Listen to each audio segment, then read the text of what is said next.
بسم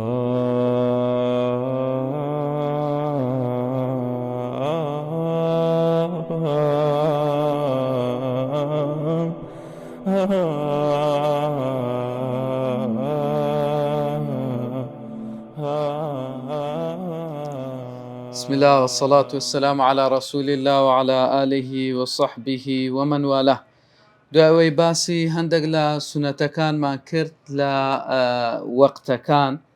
وەختی بەیانی و نیوەڕۆ، عەسر گەیشتینە وەختی مەغریب، شەشەم کە باسی کاتی مەغریب دەکا کە هەندێک سونەت لەو کاتی دەکرێت. بەڵ عدة أمور. الأمر الأول من السنة كف الصبيان أول المغرب. الأمر الثاني من السنة إغلاق الأبواب أول المغرب وذكر اسم الله تعالى. وفي فعل هذين الأدبين حفظ من الشياطين والجن، ففي كف الصبيان أول ساعة من المغرب حفظ لهم من الشياطين التي تنتشر ذلك الوقت، وكذا في إغلاق الباب هذه الساعة وذكر اسم الله تعالى عند إغلاقه. وكم من صبي وبيت تمكنت الشياطين منه في هذا الوقت وأهله لا يشعرون، فما أعظم رعاية الإسلام لصبياننا ولبيوتنا. ويدل عليه حديث جابر بن عبد الله رضي الله عنهما قال: قال رسول الله صلى الله عليه وسلم: إذا كان جنح الليل أو أمسيتم فكفوا صبيانكم فإن الشياطين تنتشر حينئذ، فإذا ذهبت ساعة من الليل فخلوهم وأغلقوا الأبواب واذكروا اسم الله، فإن الشيطان لا يفتح بابا مغلق، وجنح الليل هو إقباله بعد غروب الشمس. وفي رواية لمسلم: لا ترسلوا فواشيكم وصبيانكم إذا غابت الشمس حتى تذهب فحمة العشاء، فإن الشياطين تنبعث إذا غابت الشمس حتى تذهب فحمة العشاء. بەڵێ بسم الله. دەڵێ لە وەختی مەغریب کاتی بەڵام با بڵێن ئێوارە کۆمەڵک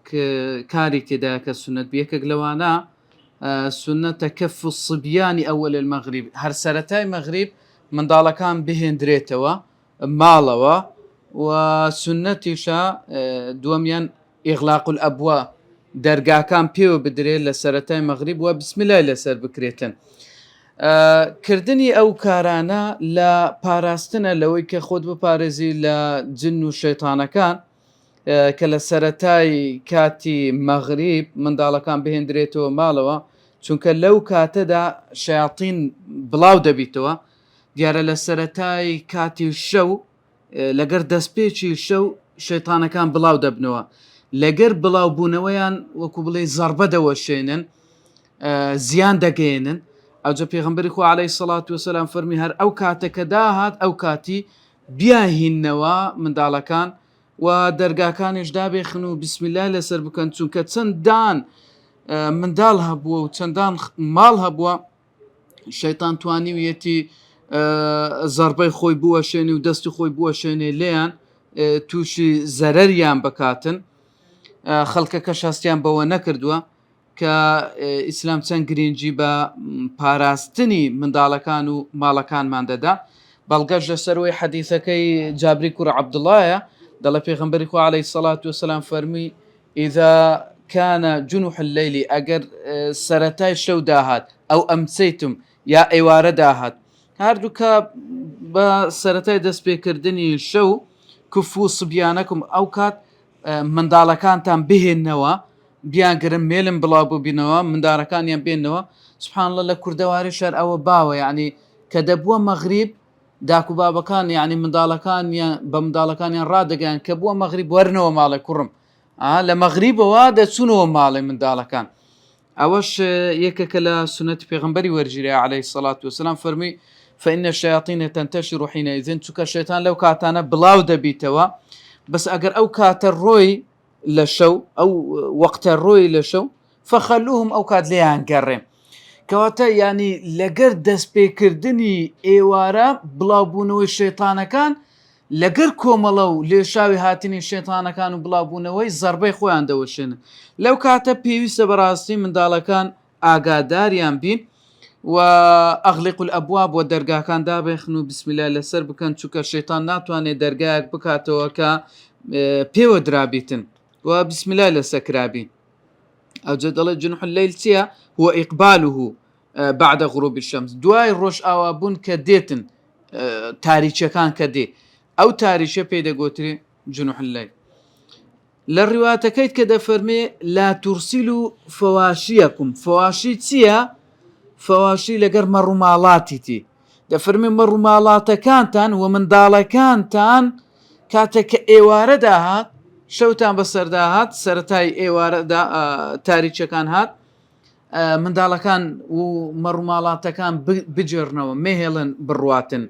باشە حتى تذهب فحمة العشاء. فحمة العشاء يعني ئەوە تاریچی هەتا تاریچەکە دەڕواتن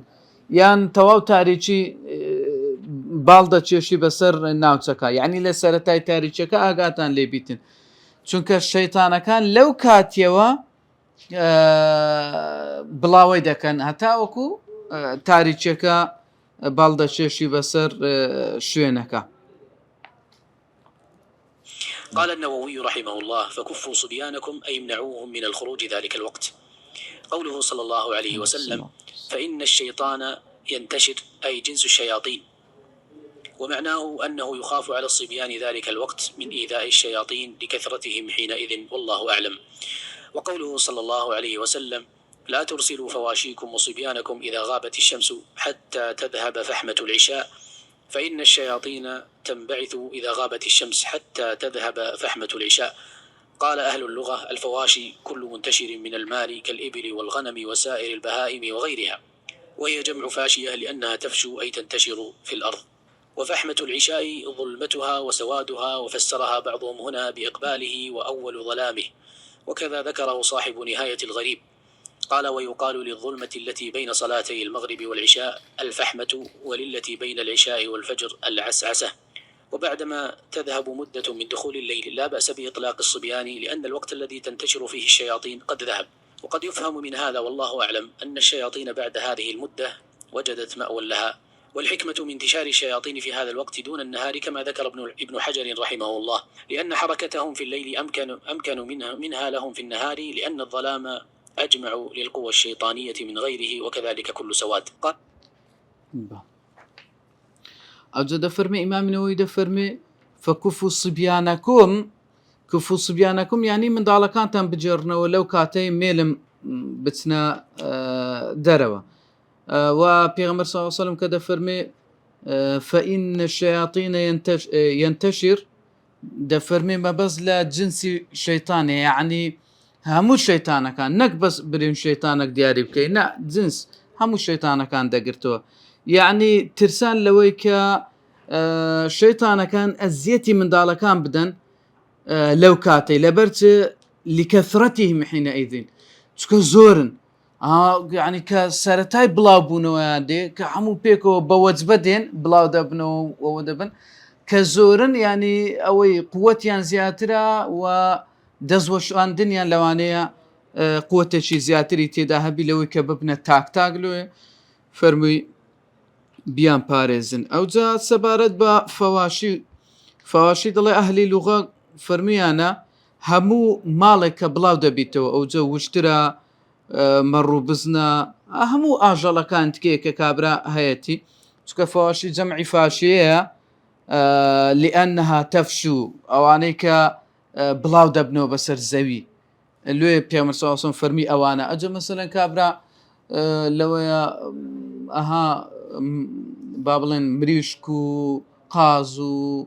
أو بابتاني هي هرشتشي هي هول بدري لكاتي مغرب بهندرينو ناو هلانكي خويا و بهندرينو ناو شوينكي خويا. فحمة العشاء هي ظلمتها وسوادها أو كتاريخ عشاء الرشايات عشاء هذا شيء تفسير يعني كردي بوي بإقباله بوي كشو تعزديتن وأول ظلمه يعني سرتاي تاريخي كديتن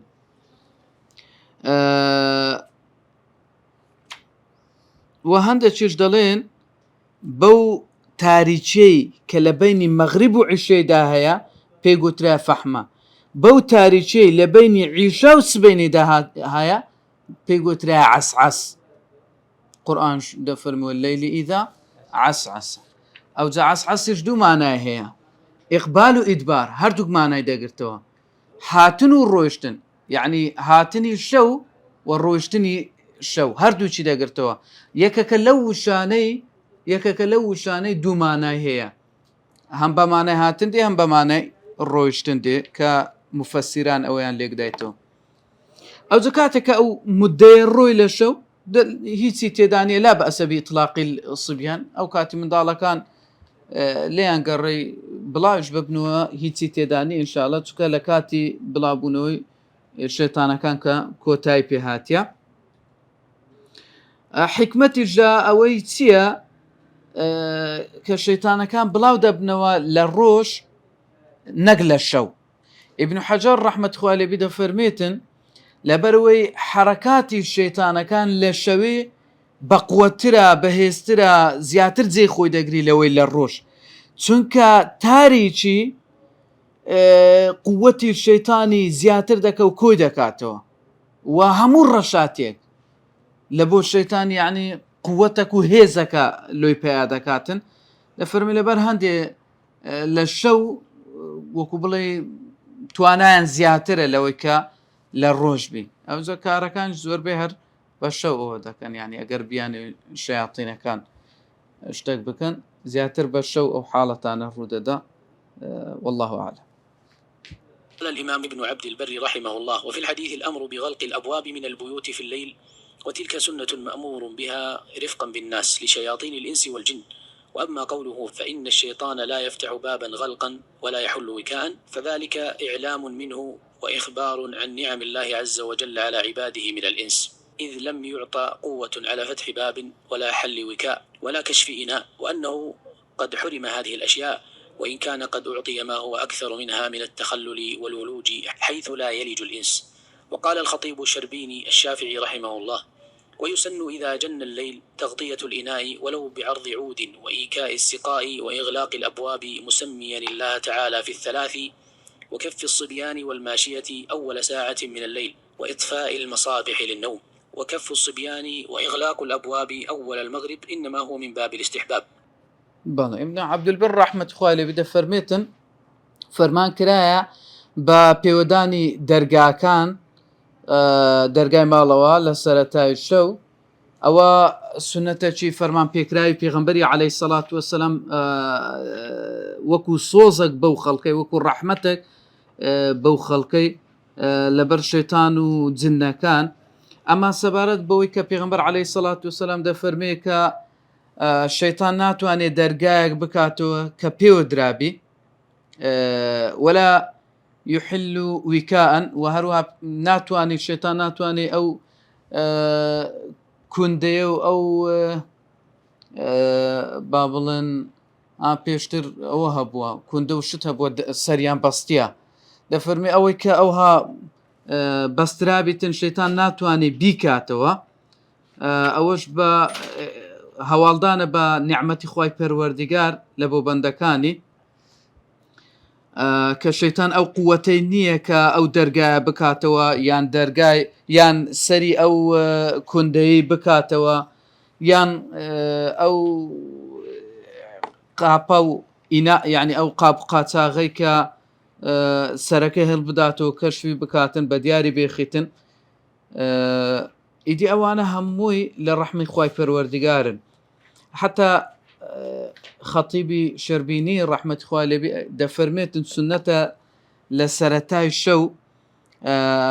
تغطية الإناء دابوشيني قابو قاتاخ كان ولو بعض عود أقرب القدارة تشبي حتى سبحان الله يعني دفرمي بصلاة منزركت يا قابكت هيتي تتبدزنكت هر دارة تشبينا لتكدارة تشبينا أو هلا سر دابني خۆلت کە دارە یعنی چ ئەوە چی ناکە بەس مادەم پێغەمبەر صلی الله علیه و سلم فەرمانی کردیە یعنی وەکو داپۆشینێک ئەتو بەکاری دێنی ئەوە تەئسیراتی خۆی دەبیتن ئەگەن ئەمە لەوانەیە ئەوها تەماشای بکەین برین وڵاهی ئەخەوە چییە یعنی ئەو دانانی لە قەدارێکی گچکە لەسەر ئەو قاپەی لەسەر ئەو قاچاقەی لەسەر ئەو مەنزەرەی مەسەلەن چ تەئسیر دەکاتن بەڵام کاریگەری خۆی هەیە و هەروەها بەستنی سەری کوندەکان و پێوەدانی دەرگاکان بسمیلاکردن لە سەریان وهێنانەوەی منداڵەکان و مەڕ و ماڵاتەکان لە سەرەتای شەو و ئیطفاء المەصابیح للنەوم و کوژانەوەی گڵۆپەکان لە شەو کاتێکە دەنوێ. ئەوجا پێشتر ئەوەش بووە چرایەکانیان بە نەفت بووە و نەفتیل و نەفت یان زەیتی زەتونیش زۆر بەکاریان هێنا زەیت با بڵێن مشک دەهات ئەو فتیلەی ڕادەچێشە کە ڕادەچێشە ئەوەکە بەردەبەوە قوتیەکەی چرای بەردەبەوە ئەوجا ئەو ئاگرە ینی بەردەبووە ئەو ماڵە و ئەو ماڵە دەسووتە ئاجلوی پێغەمبەر صلی الله علیه و سلم نەهی کردێکە گڵۆپەکان ئەوها بهێڵدرێنەوە یا مەسەلەن کابرا سۆبەی بە پێکرایی زۆر جار خەتەریاتی لێکەوتیتەوە گلۆب جاری وا هەیە ئەو گڵۆپە خەتەریاتی لێکەوتیتەوە و شۆتی کردێ و سوتایە وا باشە ئینسان بەڕاستی بە شەو ئەوها باشە ئەوانە بکوژێنیتەوە. ئەو جدە فەرمی لێرە دەڵێ هینانەوەی منداڵەکان و پێوەدانی دەرگا لە سەرەتای مەغریب سنەتە من بابی استحباب وها خۆشەویستە وها سنەتە ئەوها بکرێ واجب نیە یعنی ئەگەر کابرایەک نەی کرد گوناهبار بوو نا گوناهبار نابی بەڵام ئەوە لە بۆ خۆت باشە یعنی وا باشە وا چاکە وا سنەتە ئەوها بکرێتن. أو جديد سر باب تشكى الأمر الثالث باب ثاني. الأمر الثالث صلاة ركعتين قبل المغرب لحديث عبد الله بن مغفل المزني رضي الله عنه عن النبي صلى الله عليه وسلم قال صلوا قبل صلاة المغرب قال في الثالثة لمن شاء كراهية أن يتخذها الناس سنة. وأيضا حديث أنس رضي الله عنه قال لقد رأيت كبار أصحاب النبي صلى الله عليه وسلم يبتدرون السواري عند المغرب. عن أنس بن مالك رضي الله عنه قال كنا بالمدينة فإذا أذن المؤذن لصلاة المغرب ابتدروا السواري فيركعون ركعتين حتى إن الرجل الغريب لا يدخل المسجد فيحسب أن الصلاة قد صليت من كثرة من يصليهما ويبتدرون أن يسارعون إلى السواري ليجعلوها سترة. وفي هذا بيان محافظتهم على اتخاذ السترة. قال ابن القيم رحمه الله وفي الصحيحين عن عبد الله المزني رضي الله عنه عن النبي صلى الله عليه وسلم قال صلوا قبل المغرب قال في الثالثة لمن شاء كراهة أن يتخذها الناس سنة. وهذا هو الصواب أنهما سنتان مندوب إليهما وليستا بسنة راتبة كسائر السنن الرواتب. بلى یەکەشکە لەوە سنەتانە چییە؟ ئەوەیە دوو ڕکعات سنەت پێش نوێژی مەغریب بکرێتن. عەبدوڵای کوڕی مغەفەل دەفەرمێ پێغەمبەری خوا عەلەیهی سەڵات وسەلام فەرمووی پێش نوێژی مەغریب نوێژ بکەن، پێش نوێژی مەغریب نوێژ بکەن، پێش نوێژی مەغریب نوێژ بکەن. لە سێم جا فەرمووی لیمەنشا بۆ ئەو کەسەی کە دەیەوێتن نەکا ببیتە ئەوەی کە خەڵک بە سنەتی وەربگری یعنی وەکو بڵێ ئەوە پێغەمبەر صلی الله علیه و سەلەم فەرمانی کردێ و تەرکی نەکاتن. ئەنەس دەفەرمێ ئەمن بینیم لە گەورە سەحابەکانی پێغەمبەری خوا عەلەیهی سەڵات وسەلام پەلەیان دەکرد یەبتەدیرون یعنی یوساریعون پەلەیان دەکرد بۆ ئەوەی بچن ئەو سەواری یعنی کۆڵەگەی مزگەفتێ بکەنە ئەوە سوترە لەو خۆیان و بێن نوێژی لە پشت بکەن. کەواتە تەمەشا بکە یعنی یەکێک لە ئەخلاقی سەحابەی چ بووە؟ سوترە دانان چیان کردیا کۆڵەگەکانی مزگەفتی هەوڵیان دایە بزانن چێ زووتر دەگەشتە پشت کۆڵەگەکەی وەکو سوترێک بەکاری بینی و نوێژی سنەتی لە پشت بکاتن. حتا ئەنەس دەفەرمێ ئەمە لە مەدینەی کاتێکە بانجی مەغریبی دەدا پەلەمان دەکرد کە ئەوەکان بگرین کۆڵەگەکانی مزگەوت بگرین بچین نوێژی لە پشت بکەین. حتا ئەگەر کابرایەک بهات بە ناو مزگەفتێ وەی دەزانی ئەوە هەموو هەستاینە نوێژی دەکەن هەمووی هەستانە نوێژ دەکەن وەی دەزانی ئەوە نوێژ کرا وەڵی ئەوە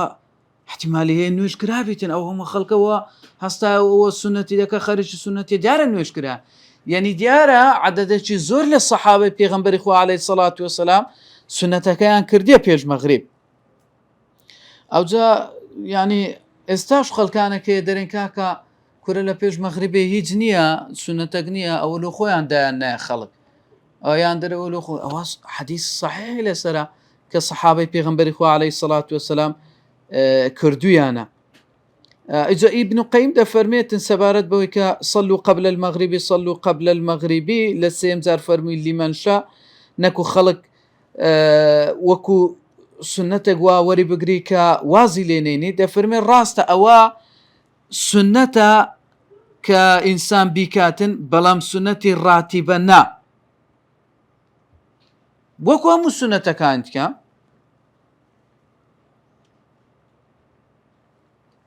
يعني عندك سنة ما هي راتبة بيوست بنويجكان بون من أتو تسار ركعاتي بيج نيجي رواني دكي يان دو ركعاتي بيج نيجي بياني دكي يان أوانا راتبنا بلام أو دفرمينا كواتا كابرا أجر نيجي دو ركعة سنة كي كر باشا أجر نشي كر هيتي تدانية بلام سنة كاني بيج نيجي وروي أو سنة الراتبة زوريج باشا تكا بيامر صلى الله عليه وسلم وارد بوا أجر لدستي توا كرديتيوا يعني سنة كي كرديتوا سنتي بيج نيجي بياني أجر لدستي تبي دكاتوا بس لوي نهاتيك مثلا أجر لدستي تبي كردبيوا باشا كواتا أجر تواني ومزالي هبو بيكاتن أجرو پاداشت خوي هي بلام لا هموي گرنگتر دوكي پاشتي سوكا دوكي پاش مغربيتيا سنة الراتبة دوكي پێشی نە ئەو زۆر جاروەیە کابراکە دێ دوو ڕکعاتی یان هەر کەسێک لە ماڵەوەش بی دوو ڕکعات سنەتی پێش مەغریبێ دەکا نوێژی مەغریبێ دەکات دووەکەی پاشی ناکە لە کاتێک دووەکەی پاشی ئەسڵترە لە دووەکەی پێشی چونکە دووەکەی پاشی تەئکیدی لەسەکرایەوە لە سنەتی ڕەواتیبە پێغەمبەر صلی الله علیه وسلم کردیتی بەس دووەکەی پێشی نە دووەکەی پێشی ڕەواتب نییە دووەکەی پێشی ڕاستە پێغەمبەر صلی الله علیه وسلم فەرمانی کردیە لە سەحابەش کردیتیان بەس پێغەمبەر صلی الله علیه وسلم نەبیندرایە بەخۆی کردبی و تەئکیدی لەسەر کردبیتەوە یعنی بڵێن وڵا ئەگە ئەو نوێژەم لە دەست چووبی کردبمەوە ئەو سنەتە نە کەواتە یعنی ئینسان بەڕاستی ضرورە زیاتر گرنگی بە دووەکەی پاشی بدا ئەو دوای ئەگە دووەکەی پێشیشی کرد ئەوە شتێکی چاکە شتێکی باشە بەڵێ. وأيضا يسن صلاة ركعتين بين كل أذان وإقامة وسواء كانت هاتان الركعتان راتبة كالفجر والظهر فإنه يكفي بصلاته الراتبة عن هاتين الركعتين أو كأن يكون جالسا في المسجد ثم أذن المؤذن لصلاة العصر أو العشاء فإن من السنة أن يقوم ويصلي ركعتين ويدل عليه حديث عبد الله بن مغفل رضي الله عنه قال قال رسول الله صلى الله عليه وسلم بين كل أذانين صلاة قالها ثلاثا قال في الثالثة لمن شاء. ولا شك أن الركعتين قبل المغرب أو بين كل أذانين ليست مؤكدة كتأكيد السنن الرواتب وإنما تترك أحيانا ولذا قال النبي صلى الله عليه وسلم في الثالثة لمن شاء كراهية أن يتخذها الناس سنة. بل وهروها أو سنتيك لبيني همو بانقو قامتشي سنتك وكو أويك مثلا وكو أويناك سبيناك بانك داتا قامت دكري نيورانان كبانك داتا قامت دكري أتو دور كعات سنة الراتبة هي ونيا يعني لا نيوروي صار ركعات هي درك أتو أو راتبة كرت ببر أو سنة تجدكويتن كبيغمبر عليه الصلاة والسلام فرمي بين كل أذانين صلاة لبيني همو دو بانكشي أجا كدلي همو دو بانكك ده فرمون بانكو قامت شرب بانك تاندرها لا روايتك لا حديثك هاتيا ده فرمون كواتا لبيني بانكو قامتي أتو دو ركعات سنتي بكي أجا دو ركعات سنتي راتبي بيج نوجي سبينت كرت ببر دكويتن ببر أو سنتي دكويتن یان کابراێک لە خۆ لە مزگەفتێ دانیشتیا کە بانگ دەداتن هەر دەستی ئەو دوو ڕکعاتەی دەکاتن ئەوجا گومانی تێدا نییە ئەو دوو ڕکعاتەی پێش نوێژی مەغریبێ وەکو ئەوانە نییە کە تەئکیدی لەسەر کراویتەوە سنەتە تەئکید لەسەر کراوەکان لەبەر هەندێ جارجار تەرکش دەکرێتن مەسەڵەن کابرا جاروەهەیە نایکاتن دوو ڕکعاتەکە وەکو گوتمە هیچی تێدا نییە جاری واشەیە دەیکاتن دەستی پێوە دەگریت چکە پێغەمبەر صلی الله علیه وسلم فەرمی لیمەن شا ئەو کەسێک کە دەیەوێتن پێی خۆشە بە ئەوها بکات. الأمر الرابع يكره النوم قبل العشاء لحديث أبي برزة الأسلمي رضي الله عنه أن النبي صلى الله عليه وسلم كان يستحب أن يؤخر العشاء قال وكان يكره النوم قبلها والحديث بعدها والعلة من كراهة النوم وقت المغرب أي قبل العشاء لأن في نومه سبب في تفويت صلاة العشاء. یەکێکی تر لە کارەکان ئەوەیە کە مكروها بيج نوێژی عیشا بنووی، یعنی لە مەغریب لە کاتی مەغریب بنویتن ئەو کابرایە. ئەبوو بەرزەی ئەسلەمی دەفەرمێ پێغەمبەری خوا عەلەیهی سەڵات وەسەلام پێی خۆش بووە نوێژی عیشا هەندێک تاخیر بکاتن و پێی ناخۆش بووە نووستن پێشی نوێژی عیشایە و قسەکردن لە دوای نوێژی عیشایە والحەدیثە بعدها، قسەکردن لە دوای نوێژی عیشایە. دیارە ئێستا لەوانەیە بەخۆشی باز لەوەی بکاتن کە مەکروها دانیشتن لە پاش نوێژی عیشایە باش نییە. ئیجا دەڵێ لەبەر چ پێغەمبەر عەلەیهی سەڵات وەسەلام پێی ناخۆش بووە لە پێش نوێژی عیشا بنووی، یعنی لە وەختی مەغریبێ بنووی، فەرمی لەبەرەوەیە زۆر جاروێ ئەو کابرا کە دەنووی نووستنەکەی وە دەکە نوێژی عیشای بفەوتێ، بە تایبەتی خەڵکە پێشتر زۆر ماندی بووە کە هاتیتەوە نووسبی هەتا نوێژ بەیانی بەخەبەر نەهاتیە. مادەم ئەوەیە پێغەمبەر عەلەیهی سەڵات وەسەلام ڕێگری کردیان، فەرموویەتی نا مەنون لەو کاتێ مەکروها. حتا ئەو کەسەشی کە لە مەغریب دەنویتن دوایە کە هەر دەستی نوێژی عیشاش دەکاتن، سوبحان الله لە بۆ شەوێ ئەوجە خەوی لێ ناکەوتەوە، تاخیر خەوی لێ دەکەی، وەچ تاخیر خەوی لێکەت نوێژی سبەینی دەچیتن. یعنی ئەوە چی تێدا هەیە بەڕاستی نووستن لە پاش لە وەختی مەغریبێ باش نییە ئینسان خۆی لێ بە دوور بگری لە بە فەرمایشتی پێغەمبەری خوا عەلەیهی سەڵات وەسەلام. لە پێش عیشایە واتە لە وەختی مەغریب بنویتن پێشەوەی عیشادا بێتن. بەڵێ. سابعا وقت العشاء فيه عدة أمور. الأمر الأول يكره الحديث والمجالسة بعدها لحديث أبي برزة الأسلمي رضي الله عنه السابق، وفيه وكان يكره النوم قبلها والحديث بعدها، ولا يكره أن يتحدث الإنسان بعد العشاء إن كان في طلب علم أو عمل في مصالح المسلمين أو الشغل أو مسامرة أهل وضيف ونحوه. بەڵێ دەفەرمێ لە کاتی عیشا ئەوە کاتی مەغریبی تێپەڕان ئەو سونەتانە کە تێیدا بوو ئەو هاتە سەر کاتی عیشا. لە عیشاش دیارە هەندێک کار هەیە تێیدا سونەتە، یەک لەوانە مەکروها دانیشتن لە بۆ قسەکردن لە پاش نوێژی عیشایە. حەدیثەکەی ئەبی بەرزەی ئەسلەمی کە تێپەڕی باسەوەی کرد وەکان یەکڕەه النەومە قەبلەها، یعنی پێغەمبەر عەلەیهی سەڵات وەسەلام پێی ناخۆش بووە نووستن پێشی عیشایە والحەدیثە بعدها و قسەکردن دانیشتن لە بۆ قسەکردن لە پاش نوێژی عیشایە. مەکروه نییە ئینسان لە پاش نوێژی عیشایە دابنیشیتن ئەگەر مەبەستی بەدەستهێنانی زانست و زانیاری بی یان کردەوەیەکی چاک بی لە مەسلحەتی موسڵمانان، یا مەسەلەن ئیسلاحکردن بی لە بینی خەڵکی خەڵکانێک بەشەر هاتینە دێ سڵحیان لە بینی دەکا، یان کارەکی هەیە ئینسان لەو کاتەی یان لەگەر ماڵ و منداڵی هەندێک دادەنیشیتن و قسەی دەکا یان میوانەکی دێتن، یعنی ئەو هۆکارانە قەیدی ناکە. ئەمە کابرا دانیشتیە بە دیار ئەتاریەوە، کابرا دانیشتیە بە دیار لایڤی تیکتۆکیەوە وڵا نازم ئەو فلان ئەوها دەکە و فلان ئەوها دەکا، کابرا دانیشتیە ینی مەسەلەن لە چاخانێکی دانیشتیە یان لە جێیەکی دانیشتیە، ینی ئیشەکەی زەرور نییە، هیچ پێویست نییە، هەر لەو گۆڕێ دەرەوەرە بە لە خۆمان دانیشین وەختی بکوژین و وەرە دابنیشن ئەوەی بکەین، ئەوە نا، یان دانیشتی وەرن دابنیشن شەوی بەسەر ببین لۆ دۆمینەی و نازام لۆ فلانی و ئەو گەمەی بکەین و ئەوانە بەڕاستی نەخێر. ئەمە ئەگەر ئەوها ئومورەکی خەیری بوو یان مباح بوو، وەکو دانیشتن لەگەر ماڵ و منداڵی و هەندە قسەکردن و ئامۆژگاریکردن یان و ئەو بابەتانە، یا میوانەکەت دێتن ئێستا کە زروفەکە وای لە هاتیە پاش عیشان زیاتر میوانەکەت دێ هەندێک دادەنیشەوەش کاری خەیریە کە میوان دێتن وەنی ئەوەش هەموو ئەجر و پاداشتە لەو بابەتانە قەیدینە. ئەمما بابەتی کە ئینسان خۆی لێ بپارێزی چکە پێغەمبەری خوا عەلەیهی سەڵات وەسەلام ڕێگای نەداوە بە مەکروه لە قەڵەمیدا. بەڵێ چەند حەدیثێک مایە بەڵگەی لەسەر.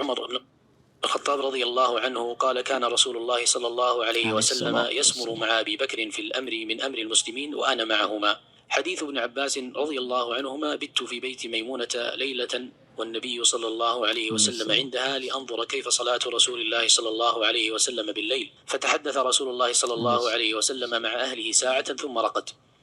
وسبب الكراهة والله أعلم أن نومه يتأخر فيخاف منه تفويت الصبح عن وقتها أو عن أولها أو يفوته قيام الليل ممن يعتاده، ولذا ذم النبي صلى الله عليه وسلم الرجل الذي ينام الليل كله حتى يصبح ولا يقوم لصلاة الليل. جاء في الصحيحين من حديث ابن مسعود رضي الله عنه قال: ذكر عند رسول الله صلى الله عليه وسلم رجل نام ليلة حتى أصبح، قال: ذاك رجل بال الشيطان في أذنيه،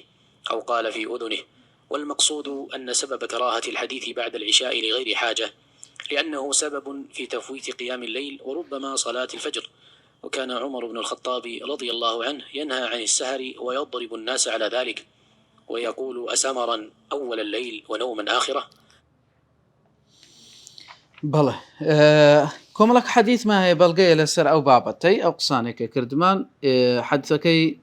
عومەری کوڕی خەتاب ڕەزا و ڕەحمەتی خوای لێبێ دەفەرمێ پێغەمبەری خوا عەلەیهی سەڵات وەسەلام یەسمر شەو بە ئاگا بوو، یعنی پاژنێژی عیشایە بە ئاگا بۆ لەگە ئیمامی ئەبوو بەکر قسەیان لە کاروباری مسلمانان دەکرد، چ بکەین و کوبینین و چێ بین و یعنی ئەو ڕاوێژانەیان دەکرد. و ئەنە مەعەهما ئەمنی ژەگەڵەوان بووم دانیشت بوون باسی ئەو قسانەمان دەکرد. یعنی پێغەمبەر صلی الله علیه و سلم پاژنێژی عیشاش هەر بەخۆشی دانیشتێ لە بۆ قسەکردن و ڕاوێژکردن لە کاروباری مسلمانان و چی بکەین باشە. و حەدیثەکەی ئیبن عەباس دەفەرمێ بیتو فی بەیتی مەیمونە، بیتو مامەوە شەو مامەوە، شەو مامەوە لە ماڵی خاتو مەیمونە. و پێغەمبەری خوا عەلەیهی سەڵات وەسەلام لە لای ئەو بوو تەماشام کرد لأنظر كيف صلاة رسول الله صلى الله عليه وسلم بليل. سبحان الله ابن عباس بو گچکەیە دەفەرمێ ئەمن چوومە ئەوێن دەر بەس بزانم پێغەمبەر صلی الله عليه وسلم شەو کو شەو نوێژی دەکا، تەماشای نوێژەکان بکەم ڕکعاتەکانی کو نوێژی دەکا. یعنی سبحان الله زۆر ئیسفادەمان لەو پیاوە بەڕێزەی کردێ کو لە بۆی نەقل کردینە. منداڵی سەحابەی کو بووینە. ئیبن عەباس گچکەش بووە لەو کاتی کو متابعەی پێغەمبەری کردی عەلەیهی سەڵات وەسەلام هەستان و دانیشتن و شێوازەکانی. ئەوجە دەفەرمێ پێغەمبەری خوا عەلەیهی سەڵات وەسەلام لەگەر خێزانەکەی قسەی دەکرد، ماوە قسەی کرد ثم ڕەقەد، لە پاشان پاڵی داوە و نووست. یعنی دیارە قسەکردن لەگەڵ خێزان و ماڵ و منداڵیش ئەوش هیچی تێدا نییە. بەخۆشی دەڵێ سەبەبی ئەوەی کە هۆکاری ئەوەی کە بڵێن مەکروهە ناپەسەندە والله ئەعلەم لەوەی کە کابرا تاخیر بنویتن لە ترسی ئەوەیە کە نوێژی بەیانین نەچیتن یان لە کاتی خۆی نەیکاتن، یانش ئەوەیە کە کابرا هەر نەستی لە بۆ ئەوەی شەو نوێژێ، یعنی شەوەکەی کامل بنویتن. لێ پێغەمبەری خوا عەلەیهی سەڵات وەسەلام زەمی ئەو کابرای کرد کە لە شەو دەنویتن حتا وەکو بەیانی هەر ناستیتن لە بۆ شەو نوێژێ هەر ناستی. پێغەمبەری خوا عەلەیهی سەڵات وەسەلام لە حەدیثەکەی ئیبن مەسعود کە لە صەحیحەین داهاتووە باسی کابرایەکیان کرد لە لای ئەو کە ئەو کابرایە شەو نووسیە حتا بەیانی هەڵنەستا. عەلەیهی سەڵات وەسەلام فەرمی ذاک رەجل بال الشەیطان فی ئوذنەی، ئەوە کەسەکە پیاوەکە شەیطان میزی لە گوێیەکانی کردیە یا لە گوێی کردیە. یعنی ئەوە زەمە لە بۆ ئەو کابرایی کە دەنوێتن و هەر ناستی. ئەجلوی ئەو مەبەستا یعنی نەفەوتێتن ئینسان بتوانی پاش نوێژی عیشا کە هیچ لغەیری حاجە بەبێ پێویستی هەلو خۆی دابنیشار ئەو هەر لەو گۆڕی دابنیشیتن دەڵێ نا ئەو کاتی بنویتن باشە نەکو شەو نوێژەکەی بچیان نوێژی بەیانی بچی. هەتا دەرە ئیمامی عومەر سبحان الله نەهی کرد بوو لەو کەسانێک کە سەهر یعنی ئەوە شەو مانەوە بەخەبەر بوونی شەو دەفەرمێ وەیەضریبو الناس عەلی ذەلیک، هەتا لە خەڵکی دەدا دەیگو کو شەویان گۆ دەمینێەوە پاش نوێژی عیشا لەبەر چ بەخەبەری لۆ نانووی، یعنی هۆکار چێ لۆ نانووی. دەفەرمێ ئایا ئەنگۆ ئەسەمەڕەن ئەوەل اللەیلی وەنەومەن ئاخیرەهو، ئەنگۆ لە سەرەتای شەوێ بەخەبەرن و لە کۆتایی شەوێش دەنون. نامەبەستی ئەوە بوو یعنی کابرا هەر بستیتن شەو نوێژ بکە. ئەگەر نەخۆ ئەبوو هورەیرەش والله ئەعلەم لە پاش نوێژی عیشایە مراجعەی حەدیثەکانی کردیتەوە، هاتیە وارد بووە پاش نوێژی عیشایە ئەوەی خوێندیە، یعنی مراجعە حەدیثی کردەوە لە بە هەندێک پێغەمبەر عەلەیهی سەڵات وەسەلام کە ئامۆژگاری دەکا لە بۆ نوێژی ویتر دەفەرمێ نوێژە ویترەکەی بکە ئەو جەبن و لەبەرەوەی نەک لە ترسی ئەوەی کە بەخەبەر نێتن دوایە هەتا نوێژی بەیانی وترەکەی لە دەست بچیتن کەواتە ئەوە هەیە یعنی لە سەحابە لە پێغەمبەری خوا عەلەیهی سەڵات وسەلام لە پاش نوێژی عیشایە ئاساییە لە بۆ کەسێک کە کارەکەی خێربی ئوموری خەیری بی ئەما ئەگە کارەکەی خەیری نەبی نووسن لە بۆی باشترە والله أعلم بلى. الأمر الثاني الأفضل في صلاة العشاء أن تؤخر ما لم يكن في ذلك مشقة على المأمومين، فالأفضل تأخيرها إلى آخر وقت العشاء، وهذا التأخير يشترط فيه مراعاة المأمومين وأحوالهم. ويدل عليه حديث عائشة رضي الله عنها قالت: اعتم النبي صلى الله عليه وسلم ذات ليلة حتى ذهب عامة الليل وحتى نام أهل المسجد ثم خرج فصلى فقال: إنه لوقتها لولا أن أشق على أمتي. حديث جابر رضي الله عنه وفيه: والعشاء أحيانا يؤخرها وأحيانا يعجل، كان إذا رآهم قد اجتمعوا عجل وإذا رآهم قد أفضوا أخر. حديث أبي هريرة رضي الله عنه قال: قال النبي صلى الله عليه وسلم: لولا أن أشق على أمتي لأمرتهم أن يؤخروا العشاء إلى ثلث الليل أو نصفه. وعليه فالسنة في حق المرأة حيث إنها لا ترتبط بجماعة أن تؤخر العشاء إذا لم يكن في ذلك مشقة عليها، وكذا الرجل إن لم يكن بجماعة كأن يكون في طريق سفر ونحوه. بلى. سنة عشاء نوێژی عشاء تاخير بکاتن بەمەرجێک ئەگەر قورساتی لەسەر خەڵکەکەی دروست نەکاتن نوێژی عشاء تاخير بکرێ هەتا آخر وەختی نوێژی عشاء بەس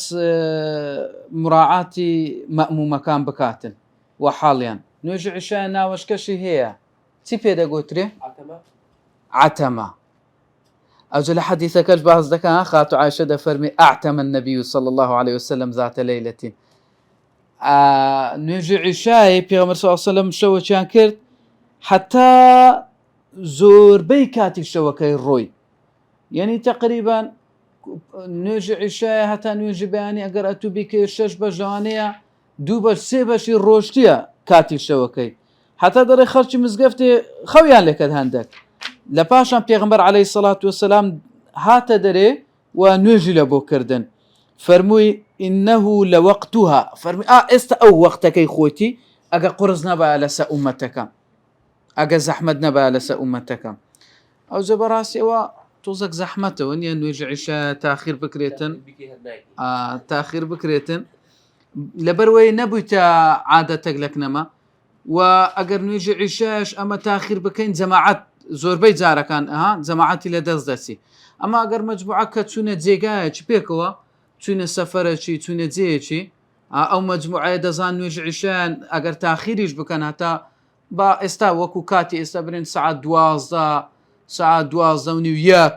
نوێژی عیشایە بە جەماعەت دەیکەن ئەو کاتی بیکەن باشترە ئەو کاتی بە جەماعەت بیکەن باشترە حەدیثەکەی جابریش دەفەرمێتن والعیشاء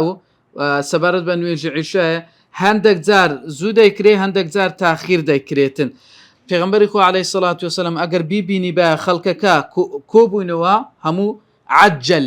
پەلەی لێ دەکرد و نوێژی عیشایەکەی دەکرد و ئەگەر بیدیت بە خەڵکەکە ئەبتەئوو یعنی خەڵکەکە سەبرە دێن تاخیر بوونە ئەخەر دوای دێخستە تا خەڵکەکە هەموو کۆ دەبوونەوە ئەوجا نوێژی عیشایەکەی لۆ دەکردن دیارە لێرەش ئەوەش دلیلە یعنی هەتا کۆبوونەوەی خەڵکەکەش هەتا زۆرترین خەڵک لە جەماعەت بەشداری بکاتن کە ئەگەر وەختەکەی تاخیر بی هیچ کەس عوزری نامینێ هەموو ئەوەی کە وشتری هەبوو ئەوەی کە کاروباری هەبوو هەمووی ئیشەکانی خۆیان کردیە و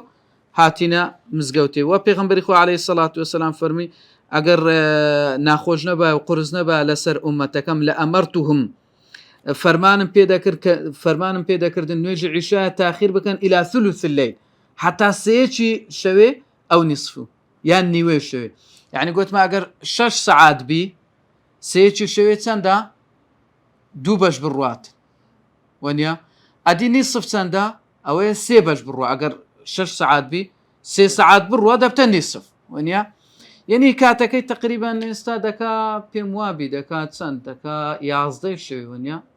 11 12 لەو دەوروبەرەیە پێم وابی دەکا 11 12 تقریبا ئەو هایە ئەگەر هەش لە تا بەیانی لەو دەورەی دەردەچیتن 12 ئەوها سنەتە لەو کە هەتا ئەو کاتی ئەستاش ئەگەر لە جێیەکی خەڵکەکە هەمووی کۆک بوو لەسەرەوە گوتیان کاکە ئەمە نوێژی عیشایە 12 شەوێ دەکەین هەمویان متتەفق بوون لەسەرەوە بابەتەوە شتێکی باشە مەسەلەن ئەو بکرێتن یان هەندێکەیە لە ڕەمەزانان لە هەندێک جێ مەسەلەن ئەوە دەکرێتن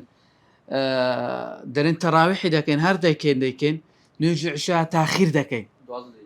دێن مەسەلەن دێن 11 12 دێنەوە نوێژی عیشا دەکەن بە جەماعەت دەست بە تەراویحەکان دەکەن و بە شەو نوێژی ژوێ حسێب دەبی هەتا نوێژی سبێنێش دەمینێنەوە دەرێن یعنی جەمع و تەوفیقێکی دەکەن لە بینی ئەو بابەتانە شتێکی باش ئەگە خەڵکەکە هەمووی متتەفق بن لەسەر ئەو بابەتەی ئەهلی جەماعەتەکەی گوتیان کاکە هەموو ئەوها دەکەن ئەوە چی تێدا هەیە هەم شەو نوێژەکەی و هەم نوێژی عیشایەکەش تەخیر بە جەماعەت دەکەن و شتێکی چاکە ئەمما ئەگەر متتەفق نەبن ئەتوی سێ چارەک بۆ بکەی خۆت جیا بکەوە لە جەماعەت باش نییە والله ئاعلم بەس سەبارەت بە ئافراد کە ئەو یعنی سنت نییە لە نوێژی جەماعەت یان با بڵێن واجب نییە لە نوێژی جەماعەت با ئەو نوێژی عیشا تاخیر بکە وەڵا ئافرەت خەنی دەبن بەخۆیان نوێژی عیشا تاخیر دەکەن برێ سنەتیشە لێیان دەفتە دوو بابەت بەس دەڵێ ئەگەر مەشەقە و قورسی تێدا نەبی لە بۆیان ئەوان نەکەر عیشا ئەوان کەش تاخیر دەکەن سبحان الله زۆربەی ئافرەتی ئەوە هەیە مەسەن لە کاتی خۆی بەس زۆربیان ئەوە نوێژەکان کەش تاخیر دەکەن لەو ئافرەتان نوێژی عیشایە بەس نوێژی عیشایە تاخیر بکەن باشە وەدە فەرمی ئەو کابرای کە بە جەماعەت نوێژ ناکە بۆ نمونە کابرا مسافرە وەنێ جەماعەتی لەسەر نییە دەربە ئەوش خۆ نوێژی عیشایە تاخیر بکاتن ئەوها باشە والله ئاعلم بەڵ سنن النوم وفي النوم عدة سنن أولا إغلاق الأبواب عند النوم لحديث جابر رضي الله عنه قال رسول الله صلى الله عليه وسلم أطفئوا المصابيح إذا رقدتم وغلقوا الأبواب وأوكوا الأسقية وخمروا الطعام والشراب والعلة من الأمر بإغلاق الأبواب منع الشياطين من الدخول كما تقدم في حديث جابر رضي الله عنه الآخر وأغلقوا الأبواب واذكروا اسم الله فإن الشيطان لا يفتح بابا مغلقا بەڵێ ئەو جدێتە سەر سونەتەکانی نووسن نەو دەفەرمێ لە سونەتەکانی نووسنیش شەو هەندێک سنت هەیە یەک لەوانە ئیغلاق الأبواب عند النوم دەرگا پێوەدان لە کاتی شەو کاتەکە تو دەتەوێ بنووی دەرگای حەوشەکە پێوە بدەیت دەرگای ماڵەکەی پێوە بدەیت جابر دەفەرمێ پێغەمبەری خوا عەلەیهی سەڵات وسەلام فەرمووی ئەطفئوا المەصابیح چراکانتان بکوژێنەوە ئیذا ڕەقەدتم یعنی پاڵتان داوە نووسن قورآن باسی ئەصحاب الكهف دەکە وهم رقود ونقلبهم ذات اليمين وذات الشمال پاڵدانەوە نووسن وغلقوا الأبواب دەرگاکانیشتان پێوە بدەن و ئەو کول ئەسقیە سەری ئەوەی دەرگابەندی ئەوەکەی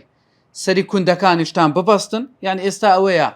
دۆلکەکە ئەوە چی لەسەر دابنێت سەرەکەی خۆی یان ئەو دبانەی لە بۆ بپسی و یا ئەوانەی شوشە بەکاردێت سەرەکەی ببەستە سەرەکەی قەپاتکەوە با سەرەکەی واڵی نەبیتن وەخەممیڕ الطعام والشراب دای پۆشن خواردن و خواردنەوەکانشتان خەممیڕوو لێ دەڵێ خەمر یعنی ئەوەی کە عەقڵدا دەپۆشیتن ئەو ئافرەت کە لەچکەکەی بەخۆی دانادا دەڵێن خیمار ئافرەتکە یعنی دای دەپۆشیتن ئەوەکەی ئەوجە خەممیڕوو یعنی داپۆشتنی خواردن و خواردنەوەکانیشتان دابپۆشن علەتەکە ژە بۆ چییە کە فەرمانی کردێ بە پێوەدانی دەرگا ڕێگریکردنە لە شەیتان چکە شەیتان ناتوانانی بستە ئەو ماڵی پێغەمبەری خوا عەلەیهی سەڵات وسەلام فەرمی دەرگاکان پێوەدەن بسم الله لەسەر بکەن شەیتان ناتوانانی دەرگایەک پێوە درابوو بیکاتەوە زۆر مهمە ئەو کارە بەڕاستی یانی ئینسان ئەو وەسیەتی پێغەمبەری خوا عەلەیهی سەڵات وسەلام جێبەجێ بکات لەم حەدیثە لەمانای گشتی هەیە مرۆڤەکان شەکرێتەوە مرۆڤ دەکرێت لۆنا یعنی بڵێن بەس یعنی ئەمە ئەگەر حەدیثەکە کە باسی ئەوەی دەکە کە شەیتان ناتوانانی بێتە ژۆرێ با خراپەش ناتوانانی بێتە ژۆرێ وەنیا خراپەش ناتوانانی بێتە ژۆرێ مهم کە ئەتوو ئەوەت پێوەدا ئەمین دەبی بە فەرمایش ئەوەی کە پێغەمبەر عەلەیهی سەڵات وسەلام پێ ڕاگەاندین ئەوجا ئەتوو مەڵێ بالفعل بري ولا كاكا ولا بس مروفي خرابة أما بيودن يعني أجر أمن كاميراكم دانا اشتكم دانا أو كاس خرابنا أتفرمانا كي بيغمبر عليه الصلاة والسلام وكو خوت زيبكا بيوداني درجاكا دل نيابة أتو دا باريزري دل نيابة بل. ثانيا إطفاء النار قبل النوم لحديث جابر رضي الله عنه السابق وفيه أطفئوا المصابيح إذا رقدتم. وأيضا حديث ابن عمر رضي الله عنهما قال النبي صلى الله عليه وسلم لا تتركوا النار في بيوتكم حين تنامون. وفي الصحيحين من حديث أبي موسى رضي الله عنه قال احترق بيت على أهله بالمدينة من الليل فلما حدث رسول الله صلى الله عليه وسلم بشأنهم قال إن هذه النار إنما هي عدو لكم فإذا نمتم فأطفئوها عنكم. كوجاندنوي إطفاء النار قبل النوم كوجاندنوي آجر بيجنوستن حديثك جابري بيغمبر إخوة عليه الصلاة والسلام ده فرمي تراكان تام بكوجاندنوا أجر بالتان داوا. ابن عمر ده فرميتن بيغمبر إخوة عليه الصلاة والسلام فرمي لا تتركوا النار آجر زي مهلن لما لكانتان أو كاتيك دانون. أبو موسى أشعري ده فرمي احترق بيت مالك آجري تبربو لمديني بشو كاتك فلما حدث كاتك قسكان لبو بيغمبر عليه الصلاة والسلام بشأنهم سبارت با أو مالي فرمي بيغمبر خوا مال أوها صصا أوها إليهات كأقسانيان لبو باسكر فرمي إن هذه النار إنما هي عدو لكم فرمي أو آقرا دجمني إيوه فإذا نمتم فأطفئوها عنكم أقر بالتان داوا نستن آقراكي بكجن أوزها تمشى بس وكبابة شيء نحوي إن هذه النار ديار مؤنثة ونيا هي هموي ضمائر كاني تأنيثة بمعنى أوي كان نار آقر مؤنثة أو هروكو بابة شيء درسنا لبابة بابة شيء نحوي بلا بابزها علتك كاكا فرم. والعلة من الأمر بإطفاء النار قبل النوم جاءت في حديث جابر رضي الله عنه وفي رواية البخاري قال النبي صلى الله عليه وسلم وأطفئوا المصابيح فإن الفويسقة ربما جرت الفتيلة فأحرقت أهل البيت. والفويسقة هي الفأرة وهي من الفواسق الخمس التي يقتلن في الحل والحرم فربما تجر فتيل المصباح ثم تحرق على أهل البيت بيتهم وعليه يقاس أي شيء يكون سببا في جر الحريق لأهل البيت فيحترز مثلا من الأشياء التي ربما تؤثر على وسائل التدفئة لقربها منها فتكون سببا في اشتعال الحريق ونحو ذلك لأن العلة واحدة والنار عدو كما أخبر النبي صلى الله عليه وسلم. وبناء عليه لو أمن النائم هذه النار وأنها لا تؤثر وليس حولها ما يسبب انتشارها فلا بأس حينئذ من إبقائها لأن الحكم يدور مع علته وجودا وعدما. قال النووي رحمه الله قوله صلى الله عليه وسلم لا تتركوا النار في بيوتكم حين تنامون هذا عام تدخل فيه نار السراج وغيرها. وأما القناديل المعلقة في المساجد وغيرها فإن خيف حريق بسببها دخلت في الأمر بالإطفاء وإن أمن ذلك كما هو الغالب فالظاهر أنه لا بأس بها لانتفاء العلة لأن النبي صلى الله عليه وسلم علل الأمر بالإطفاء في الحديث السابق بأن الفويسقة تضرم على أهل البيت بيتهم فإذا انتفت العلة زال المنع. وكذا قال ابن دقيق العيد رحمه الله وبين أن قول الأكثر بأن الأمر للاستحباب لا للوجوب كما نقله ابن حجر رحمه الله. بله هۆکارەکەی عیلەکەی چییە لەوەی کە فەرمانمان پێکراوە ئاگر بکوژێنەوە پێشنووسن حەدیثەکەی جابریە کە دەفەرمێ پێغەمبەری خوا عەلەیهی سەڵات وەسەلام فەرمانی کردێ کە ئەوەی بکوژێنەوە لۆ فەئینە الفوەیسقە لەبەرەوەی فوەیسقە لەگەر مشکیەتی فەرموویەتی لەبەرەوەی جورج مشک کە دێتن ڕوبەما جەڕت فتیلەتەن ئەو فتیلەیەی کە لەناو ئەوەکەیە قاپەکەیە ڕایدەچێشیتن کە دەبیتە هۆی ئەوەی ئەو ماڵە ئاگری تێبەربیتن فوەیسقە دەڵێ هي فأرة مشکە وهي من فواسق الخمس لە پێنج فواسقەکەی ئەوەی لە حەدیثەکەی کە هاتیە کە دەکوژرێن لە کاتی ناو حەرەم و دەرەوەی حەرەمیش دەکوژرێن لەبەرەوەی ئەوانە یعنی ئەوە خراپە بڵاو دەکەنەوە نەگەتو بە دوویکەی بیکوژی بەڵکو ئەو کاتێک کە بینیت چونکە دەبنە هۆکاری بڵاوبوونەوەی خراپە ڕێگری لێ دەکرێتن لەوانەیە ئەو فتیلەی ئەو چرای بچێشیتن و ببیتە سووتانی ماڵەکەی وعليه یوقاس لەسەر ئەوەش قیاس دەکرێت هەموو ئەو شتانەی کە دەبیتە هۆی ئەوەی کە ئاگر ڕابچێشی بەرەو ماڵەکە و ببیتە هۆی سووتاندن ئەوەش لەسەری قیاس دەکرێتن و ئەوەش دەبی لا ببردرێتن بۆ نمونە ئەوە چی سۆبایە شتێکی کە دادەنێ سۆباکەت کە پێ کردیا ئەو گەرماتێ ئەگەر نێزیک پەردەک بوو نێزیک شتێک بوو کە تەسیراتی لەو شتەی دەکرد لەو پەردێ و لەو پەڕۆکە و لەو هەر شتێک بیتن کاریگەری لێ دەکرد لەبەر نێزیکی دەبووە هۆی ئەوەی کە ئاگری پێ ببیتەوە دەفەرمێ ئەوە عیلەتەکە هۆکارەکەیان دەبیتە یەک چونکە ئاگر دوژمنە وەکو پێغەمبەری خوا عەلەیهی سەڵات وەسەلام هەواڵیدایە لەسەر ئەوە قسەکەمان ئەوەیە ئەگەر کەسێک ئەمین بوو واتە کەسەکە تقریبا بێخەم بوو لەوەی کە ئەگەر نووس ئەو ئاگرا کاریگەری نابیتن و هیچ لە دەوروبەری نییە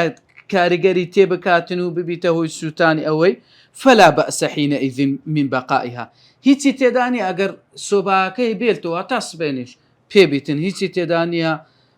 گلۆپەکەی بێتەوە فانۆسەکەی بێتەوە هیچ تێدانی ئەگەر دەوروبەرەکەی هیچی لێ نەبوو کاریگەری وەی لێ بکە کە ببیتە ئاگر و بڵاو ببیتەوە چونکە قاعدەیەکمان هەیە دەڵێ الحكم يدور مع علته وجودا وعدما ئەو قاعدەیەکی فقهیە حکم لە دەوری هۆکارەکەی دەسوڕێتەوە بە هەبوون و نەبوونی ئێستا مەسەلەن حکمی ڕەوابوونی گۆشتی مردارەوە بوو کەینەیە ئەو کاتێک کە کابرا هیچی بەدەست نەکات خەریک بوو دەمرد لە بۆی ڕەوایە دروستە بیخواتن وەنیا ئەدی ئەگەر ئەوە عیلەتی برسێتی عیلەتی نەبوونی ئەو هۆکارە ڕۆی نا کابرا هەبوو خواردنی شێ و یان برسی نییە گۆشتی مردارەوە بووشە بوو دروستە بیخوا حکمەکە دەڕواتن الحكم يدور حکم بە دەوری هۆکارەکەی دەسوڕێ لە چێ هۆکارەکە هەبوو حکمەکەش دێتەوێندەر ئەگە هەبوو دەرێ دروستە ئەگەر نەبوو دەرێ دروست نییە کەواتە ئەوەش دەڵێ ئەو قاعدەیەش عین ئەوها ئیمامینەوەیش ڕەحمەتی خوای لێبی لەبارەی حەدیثەکە دەفەرمێ ئەوە گشتیە هەموو چرایەک دەگریتەوە ئەمما ئەو فانوس و چرانەی کە هەڵدەواسرێن لە مزگەوتەکان قەنادیل ئەو چرایانەی کە هەڵدەواسرێن لە مزگەوتەکان و غەیری ئەوانش ئەوانەی کە هۆکار نەبن لە بۆ سووتاندن ئاسان دەکوژێنەوە ئەگەر زۆربەی کاتەکە ئەمە لیان ئەمین بین گوتیان وڵا ئەو چرایە نابیتە هۆی سووتان نابیتە هۆی ئاگر کەوتنەوە فالظاهر أنه لا بأس به ئومێدوایە هیچی تێدا نەبیتن لەبەر ئەوەی عیلەتەکە نما کە ئەوە کاریگەری هەبیتن چونکە پێشتر جامەکی دادەنا فتیلێکی پێدەکرد یعنی هۆکارەکەی زیاتر ئاسانتر بوو لەو ئەوەی کە بڕژێتن و ئەو ماڵە تووشی سووتان بم بەڵام ئێستا لەوانەیە کۆمەڵک ڕێگا گرترابیتە بەر زەحمەتتر ئەو شتە بسووتێ لێ دەڵێ ئینشاءڵڵا هیچی تێدانێ فەرمانکردن بەو شتەی حتى ابن دقيق عيدش دفرمي وبين أن أقوال الأكثر بأن الأمر للاستحباب دفرمي فرمان كردن لبو أوي سنته نقوى زبيتي وكو ابن حجرش أو نقل كرديا كواتا سنة إنسان أو تسرايك هايبو بيكو جنتوا وها باشتر حتى يعني معلوم وكو يعني معلومي جنابتانا توێژنەوەی زانستی لەسەر کرا ئەو ورفەی کە ڕۆناچی تێدا کە کەسەکە دەنویتن یعنی کاریگەری لەسەر مێشک و خەوتن و دەرونی دەکاتن لەوەی کە ئەو ژوورەی تاریکە یعنی ئەوە بەعلمی ئەوە سەلمێنرا بەس وەکو نەهیەکە لە بۆ ئیستیحبابە ئەگەر زانێت کاریگەری هەیە لەوانەیە حاڵەتێک پێیابی سۆباکە دەبیتە هۆی تەسیراتە چی دەبی ئەوە پێویستە بکوژێنیەوە پێویستە بکوژێنەوە ئەمما ئەگەر زانیت هیچ کاریگەری نابێتە ئەو ئەگەر نەشی کوژێنیەوە ئینشاءڵڵا وا باشە بیکوژێنیەوە بەس ئەگەر نەشی کوژێنیەوە ئینشاءالله چی تێدانی.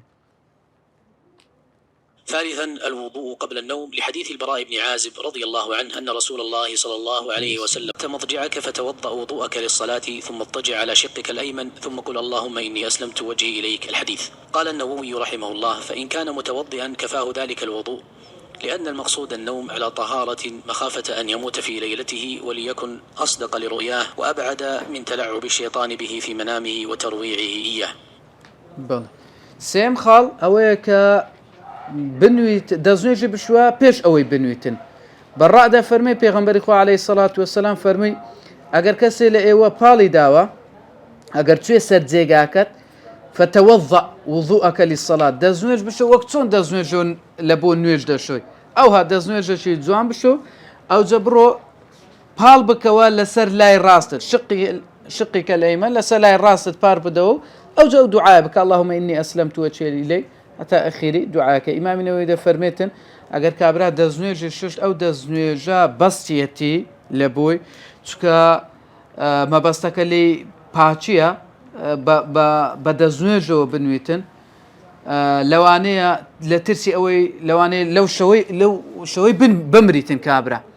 یعنی ئەوە بە دەستنوێژەوە مرد ئەوە یعنی شتێکی چاکە و لە بۆ خەوبینینیشی ئەستەق لڕؤیاه خەوەکانیشی ڕاستتر دەردەچن باشتر دەردەچن و دوور دەبیتن لە گەمە پێکردنی شەیتان لە خەو شەیتان گەمەی پێناکاتن و دوور دەکەویتەوە لێ ئەوجا برادەرێک دەیگۆ مامۆستا یعنی ئەمە کە دەستنوێژی دەشوێن دوای دێنەوە لەگە خێزانمان لە بنجێ ئەوە دەستنوێژمان دەشتێتن یان دەیگۆ ئەمە وەختیت کە دەستیان لێ نادەین دێنە دەستنوێژمان دەشتێت لە بنجێش خۆمان لەو لایکە پشتمان لەو لایکە وڵا دەستنوێژمان نەشتێ دەیگۆ دەرمان دەکەن چ بکەین باشە ئەوجا لێرە کەتینە چار و ماری ها ئەوجە لێرە ئینشاءالله ئەو دەستنوێژە ئینشاءالله بۆی ناچێتن قەیدی ماچمر بەس ئەگە ئیشە گەورەکە بۆ ئەوە دەستنوێژ دەشتێنی غوسلی واجب دەکاتن بەس ئەوگەرەوان کە شتی خوردەبی ئینشاءالله چنیە ئینشاءالله دەستنوێژەکەی پێناچێ هەر لەسەر تەهارەت نووسیە ئینشاءالله بەڵێ. رابعا نفض الفراش قبل الاضطجاع عليه فمن السنة قبل النوم أن ينفض من أراد النوم فراشه بداخلة إزاره 3 مرات ويسمي الله تعالى لحديث أبي هريرة رضي الله عنه قال قال النبي صلى الله عليه وسلم إذا أوى أحدكم إلى فراشه فلينفض فراشه بداخلة إزاره فإنه لا يدري ما خلفه عليه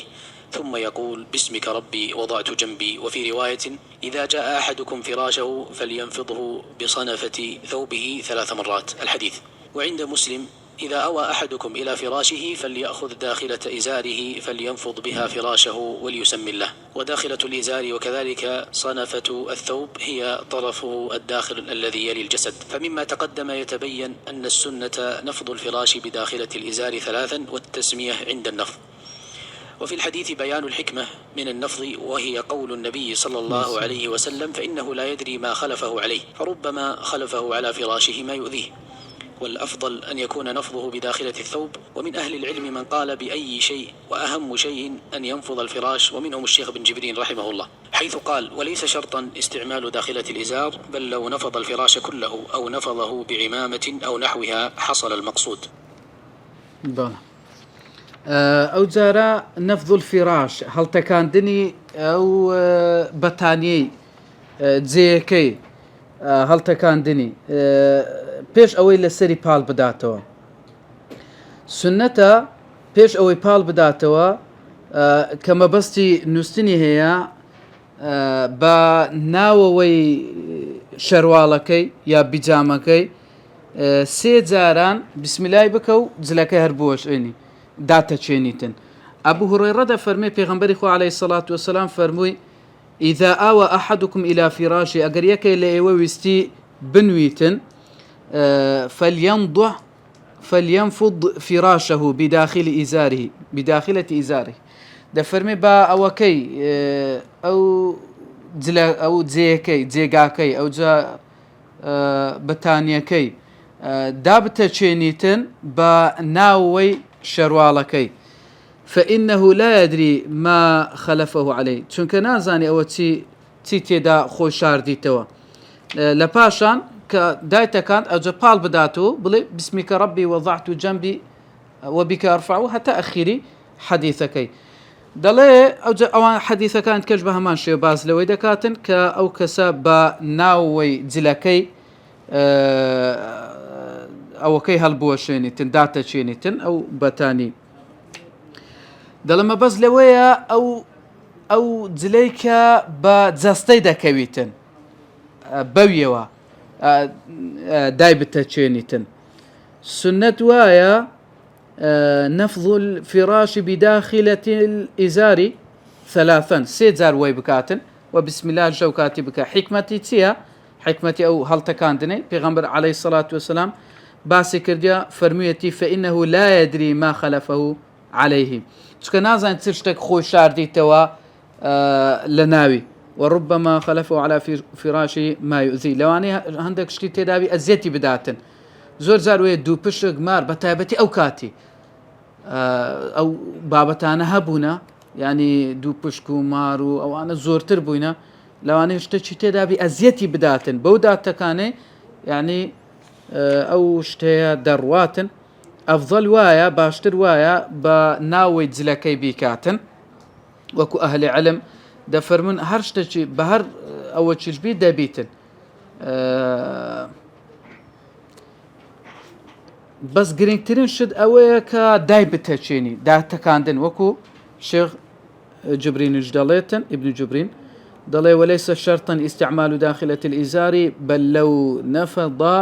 فراشا كله دەفەرمێ مەرج نییە ئیلا بەناوەی شەرواڵەکەی ئیزار یعنی ئەوەی لای خوارێ یعنی ئەو جلوبەرگای ئەو شەرواڵ ئەوەیە پێی بکاتن دەفەرمێ ئەگەر ئەوەکەی کرد با بڵێن ئەوەی داتەکان بەل لەو نەفەض الفراش كله ئەگەر هەمووی داتەکان یان بە عیمامەکەی بە لچی عمامەکەی وەی لێ کرد حصل المقصود أو ما بستك يان هاو شوي يعني بهر زيك بي مثلا أو كبيكت يا تواني أو كي بيوني ببتاني كي توزك زحمتي سبحان الله يان قميص أو فاني لك كلبرتا يان شروالك الدج بي يعني أجا حديثك كبازك موكو رون كردنوي حديثك بهرشتك عمامك هنايتيوا جلكي بيغرتيو دايتا كانديا أو يك بەتانیەکەی پێگرتێ و دایتەکاندیا یا وەکو مامۆستا ئەوە موسا دەڵێ بەوەی کە ئەوەیان درێژ بووە ئەو لچکەی ئەوەی یان جاروێ مندیلەکەیان یان ئەوەی کە جلەکەیان درێژ بووە نەک ئەوەی بخشیتن نەمە بەست یعنی ئەو جلەی کە لەبەریان کردێ پان و بەرینتر بووە تانیتیان مەسەلەن ئەوەی بکەن دایوەشێنن سەر جێگایەکەی لو ئەوەی ئەگەر هەر شتێکی لێبیتن بڕواتن مەسەلەن بە سەر قۆڵەکانیشی دەتوانی بە ئەوەی مندیلەکەشی دەتوانی جلەکەی داو ئەوە جێگاکەی داوەشێنی هیچی لێ نەبی ئەما ئێستا مەسەلەن جێگاکان تقریبەنەوەیە دەکرێت کابرا هەر بەتانیەکەی 3000 داوەشێنی بسم الله بکاتن لە ئەوەی کە نەکو شتێکی تێدابی ئەزیەتی بدا ئەدی ئەگەر کابرا ئەمین بوو ئەگەر ئەمینیش بوو هەر بیکە باشە لە بە حەدیثەکەی پێغەمبەری عەلەیهی سەڵات وەسەلام ئەمینیش بوو هر باشە بیکاتن لە بە حەدیثەکەی اقتداء بە پێغەمبەری خوا عەلەیهی سەڵات وەسەلام بەحسێکی طبیە و لەسەرەوە مۆزوعە یعنی کابرا بە چەندین دەرمان لە دوایەوە چ نوع میکرۆبێک دێتە سەرەوە جێیە لە چەندین دەرمان ئەو میکرۆبە لا نەدەچوو سبحان الله بەو بسم الله بوو تەکان نەهات لاچوو زۆر تەئسیری هەیە یعنی هەر شتێک کە پێغەمبەر عەلەیهی سەڵات وەسەلام باسی کە ئیلا یان علم هێشتان پێی نەگەیشتیە کە معلوماتەکەت بداتێ یا ئەو تێ ئەو علمە معلوماتەکەی بەدەستکەتیە مەسەلەن پێ دەرێتن دەرێ ئەو شتە ئەو هەیە يعني إلا إسفادة تداهي سبحان الله بلى. خامسا النوم على الشق الأيمن. سادسا وضع يده اليمنى تحت الخد الأيمن. ويدل على هاتين السنتين حديث البراء بن عازب رضي الله عنه أن رسول الله صلى الله عليه وسلم قال إذا أخذت مضجعك فتوضأ وضوءك للصلاة ثم اضطجع على شقك الأيمن ثم قل اللهم إني أسلمت وجهي إليك. وحديث حذيفة رضي الله عنه قال كان النبي صلى الله عليه وسلم إذا أخذ مضجعه من الليل وضع يده تحت خده. وعن البراء رضي الله عنه أن النبي صلى الله عليه وسلم كان إذا أوى إلى فراشه وضع يده اليمنى تحت خده. بله بينزم خال أويك كأتو النوم على الشق الأيمن لسلاي الراس بال بكوي. ششم خال وضع اليد اليمنى تحت خدي اليمنى، داناني دستي راس لجير رومتي خط رومت لجير رومتي راس تدابني. بلغشمان هاتي كحديثك حديثي براء كوري حازب ده فرمي پیغمبر خو عليه الصلاة والسلام فرمي اگر ویستت پال بکوی دزنویج بشو وکو دزنویج که بو نویج دیشوی لپاشان پال بکوا لسر لای راستت لپاشان او دعای بکا اللهم إني أسلمت وجهي إليك حتى أخير دعاكي. وحديثك عزيفة ده فرمي پیغمبر خو عليه الصلاة والسلام اگر بيز با پال بکویتن لشو وضع يده تحت خده دستي لجير رومتي دادنا. وحديثك بالرأي ده فرمي پیغمبر خو عليه الصلاة والسلام اگر بيوز با پال بكوي لسر جيگاكي وضع يده اليمنى تحت خده دستي راستي لجير رومتي دادنا. بو شوازه زور کسی دلی اما ناتام لسلای راز بنم هر لسلای راز پار دادمو بیزار دبم ناچار خوم داخ مسا پش خوم داخ مسا تنیش خوم داخ مسا سرزق حتی بتایبتی سرزق نهی لیکره سر او لسرزق پال بدیوه بس خوی داخ تنیش تیتساب یان اوای سرپش او جامع دلين لبو او اتو سنتك بيتزي بس كبداية اتو ديزاين تاخير خول لدكي بداية لسلا يتسبى حتى تو حظكي ماندي بو خريكه خودي اجو خد باخ سلاي الراس وبيكسر خول لدكي لسلا الراس يعني مثلا كابرا لسلا يتسبى مدة او جدوا خدا اختصبش او جا حظك يعني خويتيتن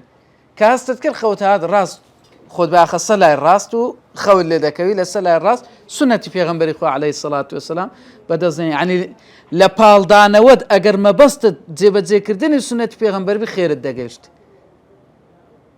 لو بال دانا خير الدقيشت دس دانا أنا كد ما بسط السنة بخير الدقيشت أجر تو أود جيبت ذكرت.